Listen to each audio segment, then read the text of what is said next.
This is Dr. Raymond Datillo. I'm the medical director at Flint Hills Heart, Vascular, and Vein Clinic in Manhattan, Kansas. Before I begin, I'd like to thank Dr. Craig Walker for inviting me to participate in the digital education series this year. My topic is the role of external duplex imaging in peripheral vascular intervention. And before I get too much into that topic, it's not exactly part of the lecture, but it involves external duplex imaging, and that is the need to perform external duplex imaging for all arterial access sites. We've been doing that now for quite some time, and as arterial access site complications are the most common complications for these interventions, that can be greatly reduced by using external duplex imaging for your access sites. So having said that, these are my disclosures. We'll get into the crux of the topic, which, unlike ultrasound-guided arterial access, these cases where we use external ultrasound during the interventional procedure involves bringing your ultrasound tech into the room, as opposed to you doing it yourself for your access sites. So the first question, the obvious question, is why do it at all? There are multiple reasons, as I've listed here, beginning with decreasing radiation exposure. Now, this may not be the most important reason, but for those of you who've been doing these peripheral interventions for a while, I think you're well aware of how much radiation we soak up over the years, and anything that can be done to diminish that is welcome. So that's one reason. The more important reason, I think, is item number two, which is the decreased contrast use. A lot of our patients, especially if you do a lot of critical limb ischemia, have compromise of their renal function, and contrast-induced nephropathy is a real issue. Of course, you can use CO2 angiography, but using external ultrasound imaging can accomplish the same thing. Ultrasound also allows you to size your vessel, identify optimal access points and landing zones for your intervention. It tells you about plaque consistency, which none of the other imaging modalities can provide, and that will help you to decide what sort of intervention, what devices you might use. It allows you to optimize your balloon and stent size and positioning. It allows you to assess the result of your intervention afterwards functionally by looking at the peak systolic velocity along the treated segment. And of course, it's good for chronic total occlusions because it doesn't require blood flow to see, unlike angiography.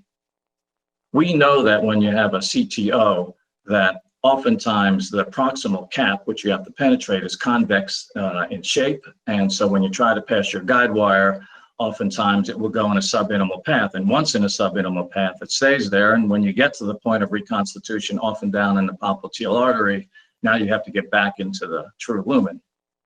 Duplex ultrasound, however, allows you to see the cap and allows you to pass your guide wire with direct vision through the portion of the cap that allows you to keep your guide wire intraluminal. So that's an advantage. For the procedure itself, when I first started doing this, we had the patient fully gowned, and the technician was not sterile and worked underneath the drape. And that was too arduous. And so ultimately, we now prep the entire leg, and the tech is sterilely gowned and sterilely gloved, and so can work that way with the patient's leg exposed, which is a lot easier. As far as transducers are concerned, we have a 15 megahertz that we use for the ankle and foot area. Otherwise, it's typically the 9 megahertz linear transducer probe. So let's go through a couple of cases. This is the first case. It's a 58-year-old man with bilateral Rutherford class 3 claudication. He has a history of left fempop bypass grafting, which has occluded, a history of bypass, coronary bypass grafting, carotid artery disease, hypertension, and elevated cholesterol. So what you can see here in this image is that it's a very proximal, nearly flush occlusion of the superficial femoral artery. It reconstitutes further down in the distal segment of the superficial femoral artery seen right there. So when we did external ultrasound on this case, this was a gentleman that had kidney dysfunction, so he was at increased risk of contrast-induced nephropathy. And also because of the proximal nature of the occlusion, I had concerns about getting through the cap and staying intraluminal. This ultrasound image really shows you that it's not quite flush, but nearly flush, and it certainly would be easy for the guide wire to go subintimal. This image shows our curved catheter, which is positioned nicely where the ostium is.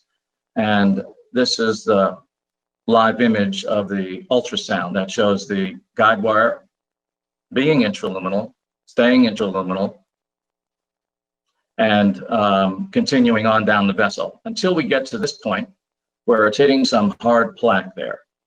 And so just for point of reference, we did fluoroscopy, and sure enough, you can see it's a little light, but you can see that there's a big blob of calcium there, and so that's what's obstructing us. So typically, the guide wire here, if you're just using angiography and fluoroscopy, will more or less go subintimal.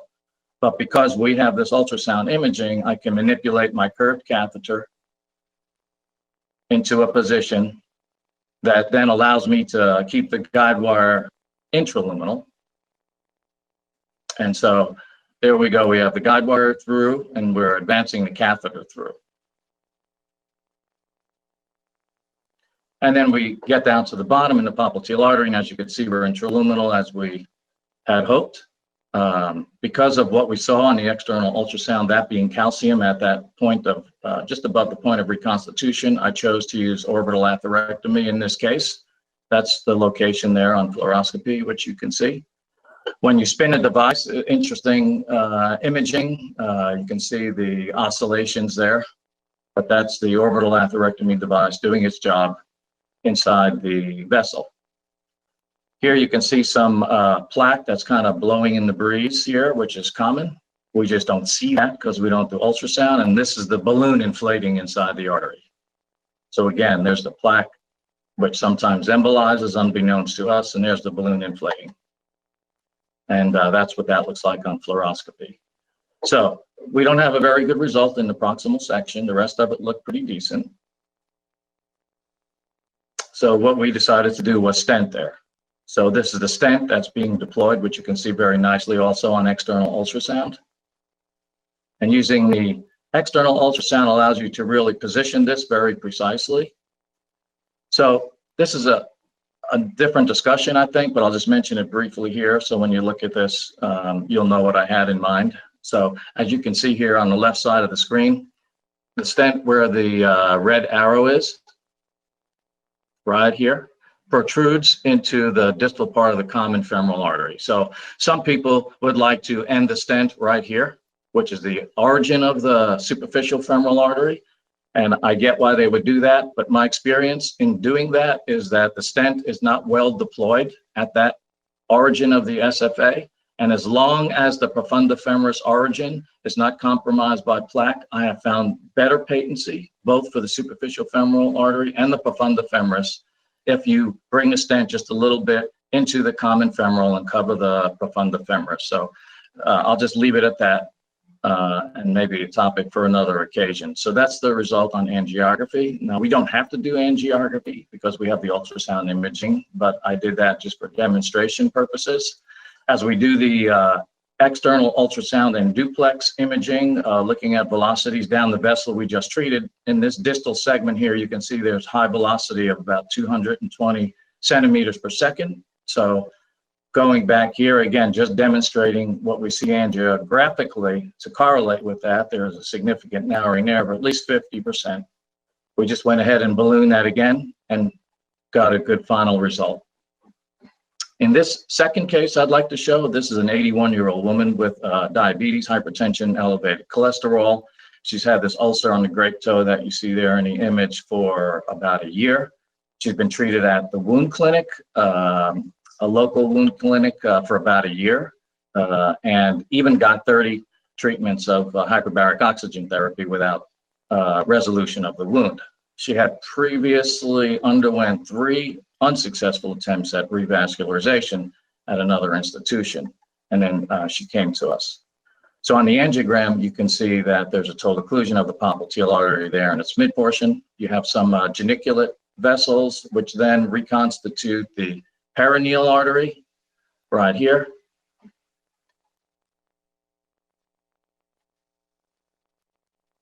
And then the perineal artery down at the ankle reconstitutes the dorsalis pedis artery here at the top of the foot. So we chose to get our ultrasound guided retrograde dorsalis pedis or anterior tibial artery access. And then we had to get through the occlusion. So what you see here is the guide wire passing retrograde up the anterior tibial artery using the ultrasound, external ultrasound. And what you see here, that was an 014 wire. This is an 018 wire, which is coming antegrade down the popliteal artery, which is occluded. So at this point, we meet the real occlusion. And again, we can follow the guide wire through there.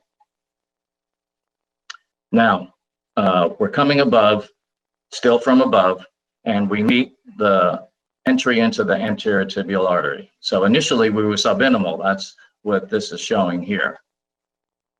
But with a little better imaging, now we can see that we are going down the true anterior tibial artery. Here's the tibio-perineal trunk. And so now we've entered into the anterior tibial artery intraluminally with the antegrade guide wire. And then it's just a matter of advancing the retrograde guide wire up into the catheter, and the crossing is complete.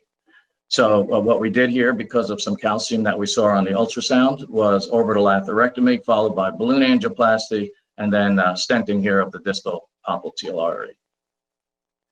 And then the final angiogram. In this case, we chose external ultrasound, because she did have some chronic renal dysfunction, but also we wanted to, pull all the stops in terms of getting her revascularized since she had 3 previous unsuccessful attempts. We have nice flow, brisk flow down the anterior tibial artery, down the dorsalis pedis artery, and even some collaterals to the plantar vessels. And she did ultimately heal that wound once we got that blood flow. So in conclusion, there are different reasons to use external ultrasound. I think the most important one is probably to minimize the risk of contrast-induced nephropathy in those patients who are at highest risk. At this point, having been in this field more than 30 years, decreasing radiation exposure is important to me as well. And so that's a consideration. But probably more importantly is it improves the likelihood of your passing through chronic total occlusions by staying inside the vessel. And I think where you consider that to be important, this should be a mode of imaging that you should consider for your interventions. Thank you for your attention.